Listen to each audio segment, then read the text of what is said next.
Playbook. Understand the playbook. Continue to harp on that. Continue to get better at that. There's always room for improvement. It's always room for improvement for anything. But yeah, playbook is definitely something that I feel like I'm getting more comfortable. Seeing the field a lot differently. Understanding where I got to be in my concept, my past concepts. Obviously not having pads on, but understanding your landmark as a running back position and try to hit it right. Watching film of other backs and try to take their part of the game, add it to mine. Coach Shula was talking earlier this year, and he said the biggest adjustment you might have to make is all the little adjustments that happen after the snap. I mean, are there a lot? Yeah, a lot more than NFL. I mean, a lot more in the NFL than it was in college. It was kind of, I wouldn't say basic in college. Obviously, it's definitely more difficult in the NFL, but that's what I mean. Where I think I've come a long way with the playbook. I'm knowing where I need to go. Like that's football. You kind of guess on something because the concepts is football.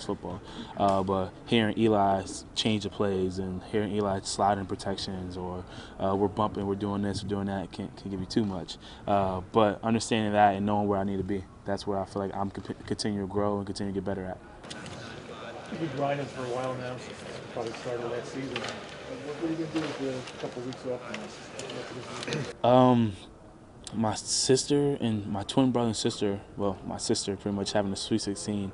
My little brother's kind of tagged along with that. So I'm going to go home for a little bit for that. Then I'm going to train. I'm thinking either LA or Florida or a mixture of both. Saquon, Snack said yesterday, he can't wait. I was waiting for that Put the question. hands on and get you know what. Yeah. What's your response to that? My response to that is I am just happy that we are on the same team, and he only gets to hit me maybe once or twice a year rather than a full game because Snacks is arguably one of the best defensive linemen in the NFL, and definitely have a lot of respect for him, how he carries himself as a vet, and you could just watch him on the field. So I'm going to run away from that and say I'm just happy he's on my team and he's on my side. Sure, that's what you want to say. I'm positive. I'm definitely. If you see the Snacks, just take it easy on me. Oh, I'll be honest with you. Like, come on now. Like, I don't know anybody in this league that can run over Snacks. His name is Snacks for a reason. Like, so definitely gonna just be happy he's on my team and be fortunate enough that I get to play with him instead of against him. Saquon, you take a lot of pride in your receiving ability. I think we've seen 6 practices at this point. I don't recall seeing you drop a pass. Have you dropped any passes since you've been here? Yes, I did. I dropped one. Yeah, I dropped one. And yeah, that's something that I pride myself on. You come out every single day and you want to be perfect. And when I mean perfect, not mean a perfect player, but you want to try to go through practice without drops, without MA.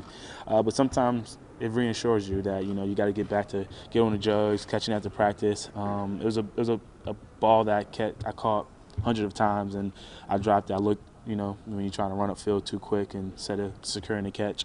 And I kind of worked on that after and haven't happened since. But that's just like with the part of the game. I hate making mistakes, but I love making mistakes. I love having MAs and drops because it just reassures you and made you get back on your grind and make you lock in and focus a little more. And better to happen now in practice than happen week 1 against Jacksonville or week 1 preseason against the Browns. You probably remember the details of the drop more than most of the catches, right? Yeah, I can tell you, I can't tell you the play, but it was an angle route, threw it back, caught right here. I went like this. I looked up before I tried to catch it, secure the catch, tried to go and score, got to lock it in, and move on next play. Is there anything that surprised you the most about this experience so far? First time going through it? The thing that surprised me the most is how welcoming the vets are and all the players. I heard a lot from college guys that you're never going to get what you had in the college locker room. But then you hear that in high school, and you hear that from college when you go to NFL. But then when you get to NFL, the vets, and not just the vets, not like when I mean the vets, I mean everyone besides a rookie. If it was 1 year, 20 years, 10 years, they're just all really so cool and kind of family and just all welcoming. And I'm pretty sure, I really believe that if I ever need anything, I can call any single one of them. Whether if I'm with them like the running backs I'm with most of the day, or if it's OV who I only go against. But that's what's really surprising to me, and is a shocking. And I'm just happy that I have that environment, and not only for myself, not only for me, it's for all the rookies. And to be able to have that and come into this locker room and have that team, I think it's something real special. And I think that's bigger than what people actually think. It's not only on the field, it's the chemistry in the locker room, and I think the chemistry we have in the locker room right now is really good. What have you learned about being a New York Giant as opposed to Penn State Nittany Lion or White Owl Zephyr? I mean, you know, is there something about this market, this team, that you've learned in your time here? Yeah, two things. The first thing I've learned is the tradition here, the history, the legacy, and all the great players being able to go to the softball game, and all those running backs and the Tikis and the Hamptons of the world, and be able to meet them. And you heard about the Giants growing up. Obviously, if you follow me, you know I was a Jets fan growing up, so you heard that. What you call? Obviously, I knew of the Giants, but I was kind of across wherever on the other team. But you literally learn when you walk in the building how special this place is, and it don't really hit you till you actually walk in the building, you actually play on this team, you actually play on that jersey. And then the second thing was just New York, being recognized more. In State College and in Whitehall, you walk around Whitehall and you recognize, and Lehigh Valley you recognize. Then you in State College is like its own little city, but a small city. But then in New York, you go to New York City and people start recognizing you. It's kind of a cool feeling, but it's not like a cool feeling like, oh, like, yes, I got fame, I got fortune. It's not like that. It's just like that people are noticing what you're doing. And I haven't played a down of football yet, so it's the way I'm handling myself. And back to what I always say, that's credit to my family and my mother and father, how they raised me. So hopefully I can continue to do the right things. What is it that makes a good running back? I mean, we can sit up in the press box and say, oh, he didn't hit the hole fast enough, or he chose the wrong lane to run in.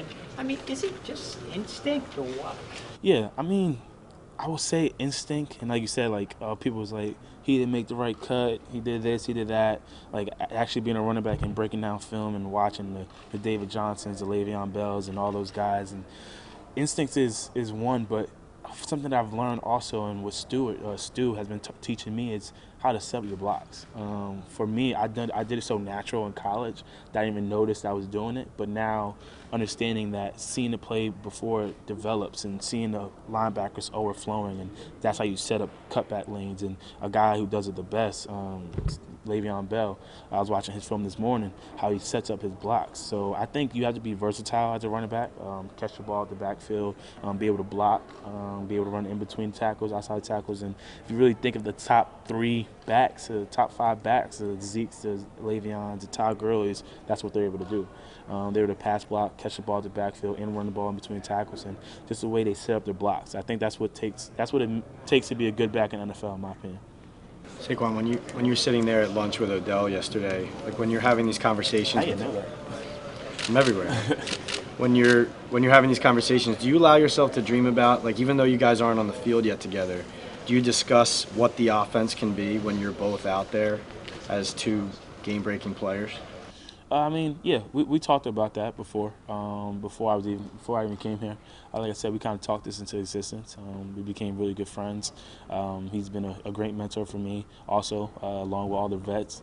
Yeah, you know, the proof is in the pudding. Like, we know, like, what the talents around us. We know with Eli, proven quarterback, Sterling Shep, all the wide receiving core, the new adjustments to the line with Will and Nate and all those guys.